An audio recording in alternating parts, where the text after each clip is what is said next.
Hello to all you Geminis, welcome for your monthly horoscope for July 2016. And what a month it was, wasn't it? In June. So the good news is, I don't know if that is good news, for some of you it depends on what you like, is that it's going to be a bit more, a bit calmer, let's put it that way, because June was such a hectic month for every mutable sign and you're one of them. So it's going to be less hectic. So, but again, as I said, mostly Geminis do like a lot of energy, and they do like it when things go a bit faster than usual. But this month I want to talk about three things. I want to talk about Mars, I want to talk about planets in Cancer and the planets in Leo, who are going to make a beautiful fire trine. So let's get started with Mars. Mars is in Scorpio for quite a while now, and it has gone direct. Now, when Mars is going retrograde, and that was in your 6th house, by the way, like I'll explain in a minute. So Mars went backwards, and then it stopped at 23 degrees of Scorpio, and that's significant. The moment when a retrograde stops, it's always interesting to look at the fixed star it is on. And then it continues going forwards. So that means, what fixed star was there?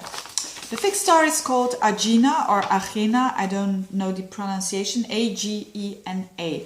That is the fixed star that is bang on the 23 degrees of Scorpio, and it has a meaning. Let's have a look. The meaning is honor as a speaker or writer, great mental, physical powers, legal authority, love of arms, strong passions, and energetic nature.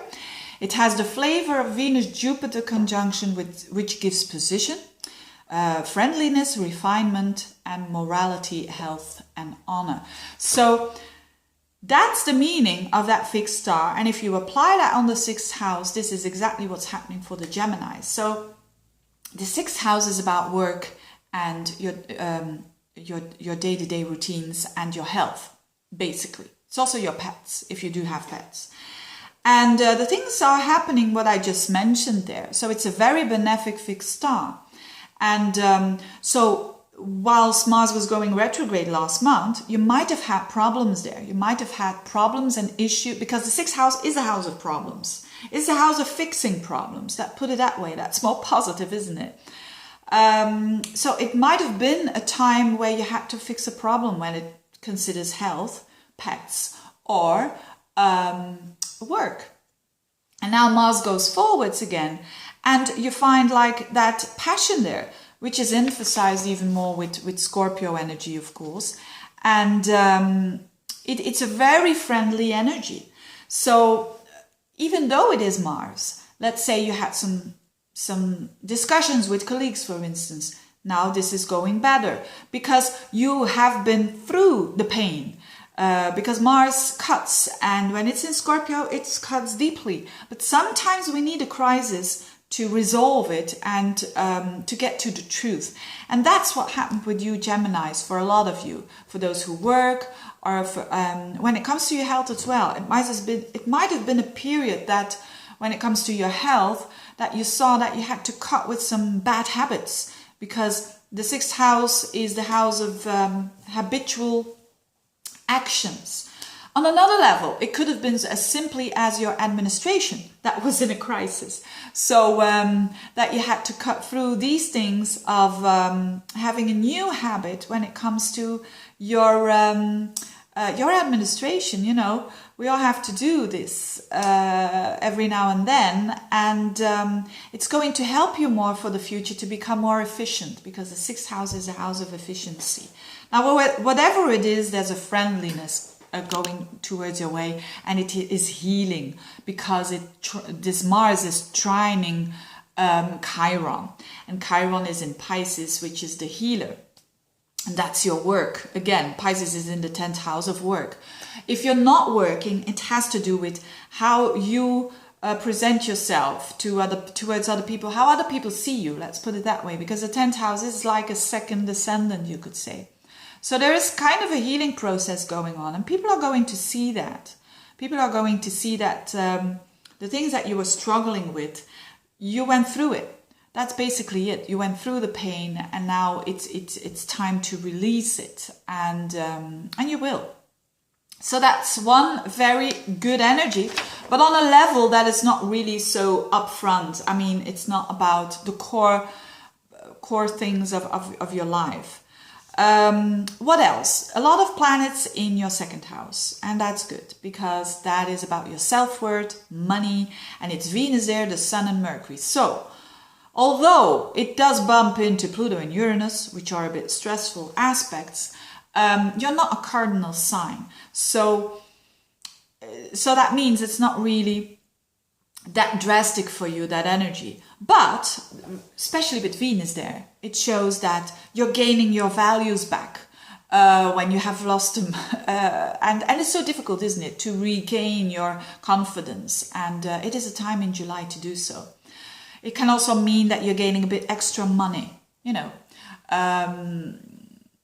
Yes, money that you earn yourself. That's the second house. So some extra money can be coming in that you didn't really expect. So that's good, isn't it? But on another level, it is really about your confidence and your talents and feeling more secure about that. That is especially the first 2 weeks of the month, because there's also a new moon in there. So there is a new beginning when it comes to your self-confidence and even your financial situation is, you're starting off new. Then the 2 last weeks of the month, the later part of the month, these planets shift into your third house and in Leo. And this is really good energy. This is about energy that I talked about. I made a video separately because it's so important, this Saturn trine with Uranus.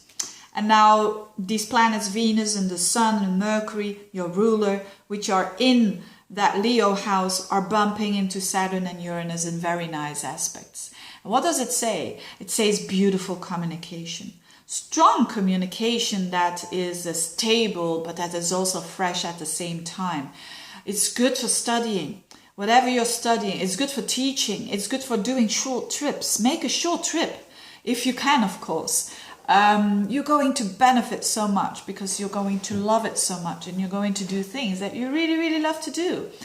And being recognized for what you're saying, being seen. Don't we all want to be seen? But for this, it's on a mental level. It's on what you express towards other people, and that's so important for a Gemini because they are so great communicators in general. They are.